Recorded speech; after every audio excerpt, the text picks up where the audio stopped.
Hello everybody, Son Rich here. I'm going to do a video on 8 concerts that I went to or I experienced. It's kind of a response to Jason Scales, Low Noise. He just ran a contest. He had 29 entries to that contest. Very good. This is not an entry. In fact, the contest is over. But I thought I would do a response. And I'll leave a link to his channel. And this is could be the first in a series. If this video gets 5,000 views, I'll do another one and I'll feature that band. Anyways, the first concert. There's a book about it. The Great British Woodstock. The Wheatley Festival, 1971. Just fantastic book. Fantastic concert. The headliners were The Faces and T-Rex. Now, in 1971, was probably the biggest years in these two guys' or bands' careers in the U.S. This had Stay With Me, the single. Maggie May was out. And this one had the big hit, Bang a Gong. The Faces came out before T-Rex, and the crowd was kind of split. I think more people were there to see the Faces. Me being a Yank, I wasn't as familiar with the T-Rex rivalry, or, they were considered kind of bubblegumish. And I was not familiar with any of that. And actually, when the Faces finished playing, some people left. Now, when the Faces came out, it wasn't loud. It wasn't like real loud. And people in the audience were chanting, higher, higher. And I don't know if Rod Stewart was taking the mickey or he misunderstood. He came and got a crate, put it on. He was standing on this crate. They were great. But I kind of have to admit that T-Rex's set was probably better. It was just the 3-piece band. He even did a few acoustic numbers. And it sounded fantastic. Now, it just so happens I kept what do you call this? It's not the flyer, the booklet. God, what is it called? 5 pence. The Wheatley Festival. And there were some great bands. I mean, here's a picture of all the bands right here. I remember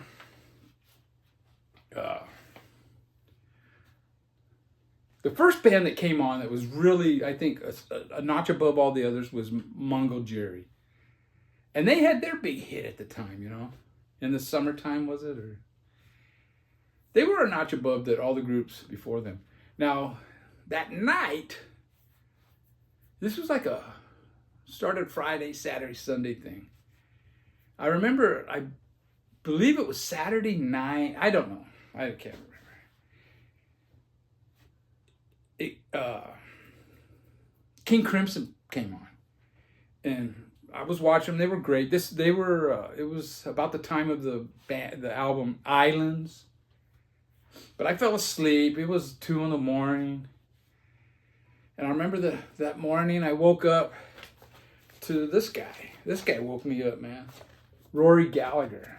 How many people can say Rory Gallagher woke you up, He was fantastic. Got Curved Air, Juicy Lucy, the Groundhogs. Lindis Fair, Comus. I don't remember them at all, but man, I saw Comus. Their album is legend in the DC. This band was good. I remember them. Edgar Broughton. They were fantastic. Al Stewart. He played a short set.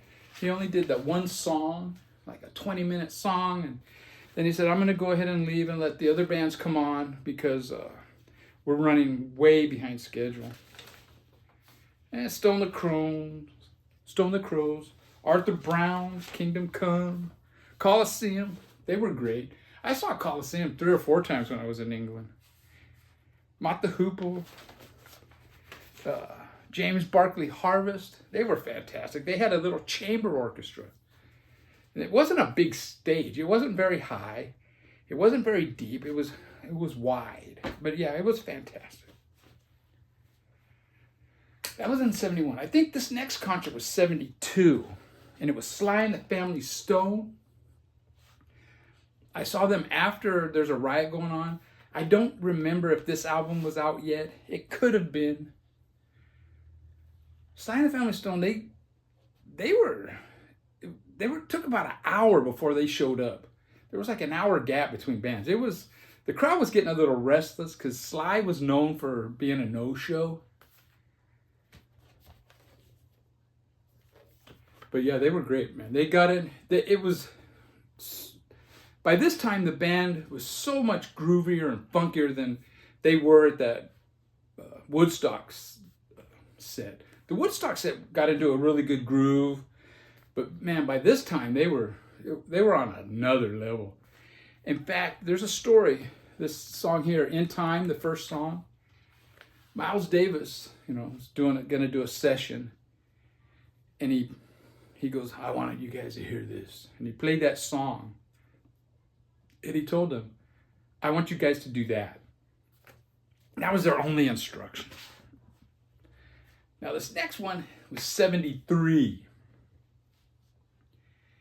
And it was at Kaiser Stadium in San Francisco. And it was Led Zeppelin touring for the Houses of the Holy. Now, as it turns out, Norman Masloff was there. I didn't meet him there or nothing, but he was there. There was this guy, some annoying guy with a hat. It could have been him. But the opening act for that was the Tubes. And this was like 2 years before this album came out. And I remember going back to Bakersfield and telling everybody about how great the band the Tubes are.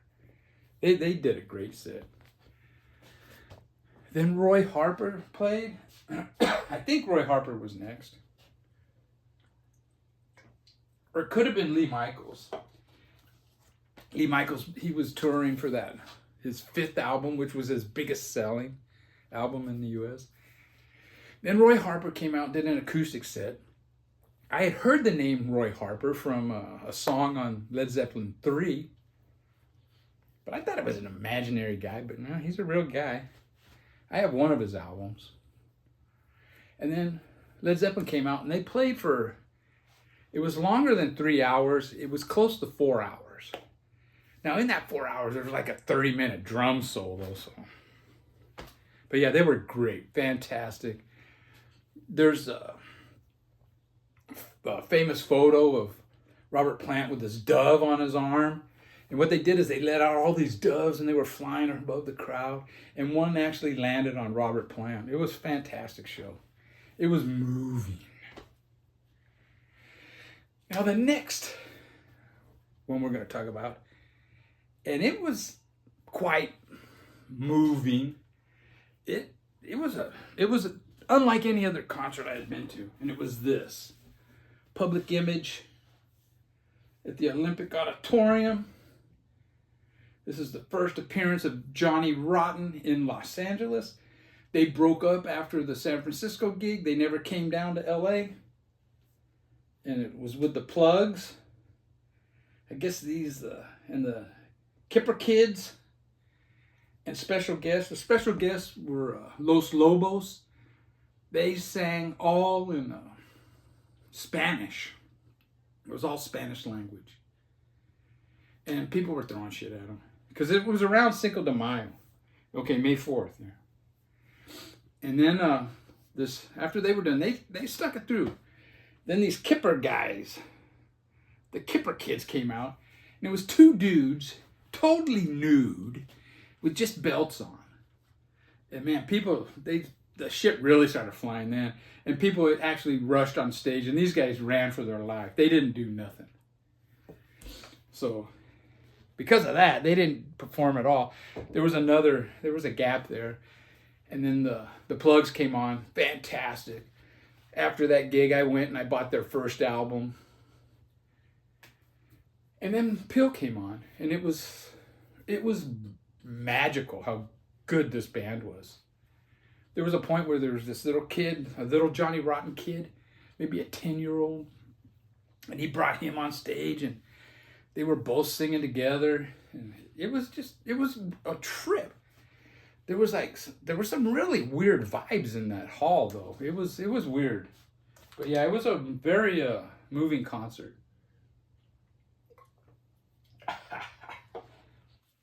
And it was about the time, a little bit after this one came out, you know, the Peel, the Metal Box. Now, the next concert I'm going to talk about came out, it was 1982, I believe. This is the flyer for it. It's another Peel concert with Savage Republic at the Pasadena Convention Center. Pretty small place. I mean, not huge. And I bought this bootleg, Public Image bootleg, live in Pasadena, California. Not even remembering that gig. I totally forgot about that gig. And then, and this sounds great. And then I played it, and because of the chatter between songs, I go, I was at that concert, you know? But yeah, a really good show. And Savage Republic were fantastic also. A band that I saw a few times after that. Now, this next band I'm going to talk about, well, this gig here, this was an interesting gig. It was Black Flag, Fear, Stains, Youth Gone Mad, and Caustic Cause. I would say probably the best band out on this night were the Stains. This was the first time I heard Black Flag perform the slower songs. And it really didn't go over that well. It was kind of boring. I mean, they were dragging and the crowd wasn't getting into it. Fear were okay. I had seen them in smaller clubs and they were much better. But man, the Stains were fantastic. And I don't remember the other two. But yeah, when Black Flag were doing their fast songs, the place was nuts. I mean, there was this one guy actually climbed up the wall, and then he, on this pipe, and he was like swinging back and forwards above the crowd. It's like, what the fuck? And then he fucking let go, and I don't know, man, if they had to take that guy to the hospital or what. The next concert, a better concert for Black Flag, and it was a little bit later. This was Black Flag, DOA, The Descendants, and Minutemen. A fantastic lineup, fantastic show at the Ukrainian Hall. This could be the best concert I've ever actually attended, and I've seen a lot of good bands. I've seen Bowie twice, Neil Young twice, Led Zeppelin twice, but this was so intense. And it was this lineup here. The Black Flag Demos 82. It was this lineup with Chuck Biscuits on drum. Des Cadilla was no longer singing. Henry was. But Des stayed in the band as a second guitarist, and it was just fantastic. This is a lot. That's a bootleg of 82 demos. This is another bootleg of a concert in 82 up in San Francisco with that same lineup. This is pretty good as well. But yeah, that was a very intense show. Now, the next one, 1984, and it was another Public Image concert. And this was the year that the Olympics were in LA, and that's why they have this flyer set up like this. And this probably was the first time I saw the Butthole Surfers. And as soon as I saw this, I picked that album up. Now, there are certain bands everybody kind of latches onto, and you buy all their albums. Butthole Surfers were one of those. as was Peel. And this is a demos from 83, but I believe it's actually 82. But yeah, Butthole Surfers are crazy. It was like nothing else. I mean, Public Image were great, but the Butthole Surfers, man, it was weird. It was kind of chaotic. You had two drummers. They were both standing. The guitar player had his hair spiked on this side, but this side was shaved. What's that? I can't remember that guy's name, Coffee or something. He's a great guitar player. But yeah, it was a great show. I was a fan of Butthole Surfers ever since. And the last one I'm going to talk about is the Sugar Cubes. I saw the Sugar Cubes at the Whiskey A Go-Go, very small club. And I believe it was their first Los Angeles appearance. I didn't really know who they were. I don't think this album was out yet, or it could have been. This is 88. I don't think this album was out yet, but I don't recall. I think I bought this a year or so after. But anyways, they sang, I believe, if I remember right, they sang the whole set in Icelandic. And there was a guy chanting or yelling, "Hey, sing in English," you know. And for me, it didn't really matter. But what I remember most about that gig was they had Bjork was up there. I didn't know who she was. And they had this other guy that would sing. And I was thinking to myself, man, I wish that other guy, that dude would shut the fuck up, you know? I want to hear her, man. She's fantastic. 8 shows or so. Take care, everybody. I'll do another one if I get 5,000 views. Take care, everybody. I know Richie loves you.